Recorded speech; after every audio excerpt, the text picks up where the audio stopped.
মালদা মানেই আমের জেলা। মালদার আম জগৎ বিখ্যাত। মালদার আমের সাথে এবার পাল্লা দিচ্ছে সীমান্ত এলাকার মনোহরা মিষ্টি। মনোহরা মিষ্টির নাম শুনলেই জিভে জল চলে আসে। ক্ষীর, নারকেল, চিনি এবং এলাচের সংমিশ্রণে এই মনোহরা মিষ্টি কে না খেতে ভালোবাসে। শুধু এপার বাংলা নয়, ওপারেও মনোহরা মিষ্টির চাহিদা রয়েছে ব্যাপক। মালদার ইংরেজবাজার ব্লকের ভারত বাংলাদেশ সীমান্তবর্তী মহাদীপুর গ্রামেই এই মনোহরা মিষ্টি এখন অনেক ভোজন রসিক মানুষের আকর্ষণ বাড়িয়েছে। তবে বাংলাদেশের অস্থির পরিস্থিতির জন্য ওপারে মালদার মনোহরা মিষ্টি নিয়ে যেতে পারছেন না এবার বাংলার নাগরিকরা। তাদের বক্তব্য, কয়েক মাস আগেও বাংলাদেশের আত্মীয়দের জন্য মনোহরা মিষ্টি নিয়ে গিয়েছিলাম, সকলে খেয়ে প্রশংসা করেছে, কিন্তু অশান্ত বাংলাদেশ এখন মহদীপুর সীমান্তে যাতায়াত বন্ধ।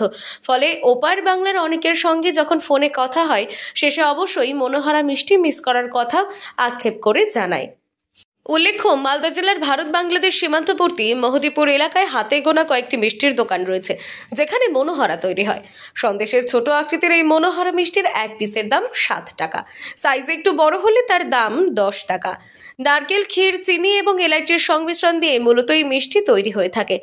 মহদীপুর এলাকায় এক মিষ্টি বিক্রেতা ভাসানু শেখ বলেন, আমার বয়স 55-র কাছাকাছি। বাবা ঠাকুরদাদার হাত ধরে এই মিষ্টি তৈরি শিখেছিলাম। কেউ বলেন মুঘল আমল থেকে এই মিষ্টির শুরু, কেউ বা আবার বলেন মহদীপুরের একসময় গৌড় রাজ্য ছিল, সেই রাজরাজাদের হাত দিয়েই শুরু মনোহরা মিষ্টির। আসলে এই মিষ্টি খেয়ে মানুষের মন ভরে যায় বলে একে মনোহরা নামে সবাই জেনে থাকে। তৈরি করা হয় খিরসা, নারকেল, চিনি দিয়ে তৈরি করা হয়। মনোহরার নামটা কেন রাখা হয়েছে? মনোহরার নামটা কেন রাখা হয়েছে, মনে করে যে আমরা বানাই, খরিদার বলে খুবই খেতে ভালো লাগছে রে, মন ভরাল তোর মনোহরা খেয়ে রে, ওইখানে তার নামটা দিই মনোহরা। তবে মালদা জেলার মধ্যে মহিদপুরের এই মিষ্টি তৈরির প্রচলন রয়েছে।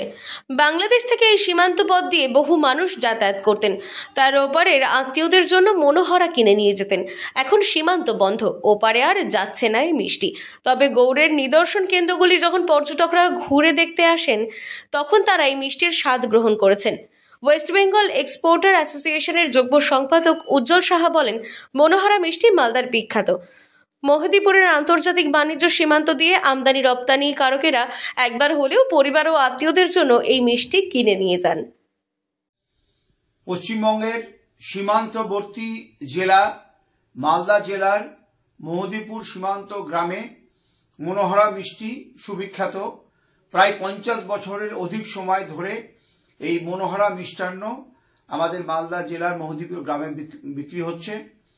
বিভিন্ন পর্যটক, দেশ বিদেশের বিভিন্ন পর্যটক যারা গৌড়ে আসেন, তারা কিন্তু মনোহরা মিষ্টি খাওয়ার তাগিদেই কিন্তু মহদীপুর গ্রামে তারা যান। এমনকি ফরেনার যারা আসেন, বিদেশি পর্যটক যারা আসেন এবং বাংলাদেশ থেকে যারা বৈধ পাসপোর্ট ভিসা নিয়ে আসে, তারাও কিন্তু এই মনোহরা মিষ্টি নিয়ে যায়।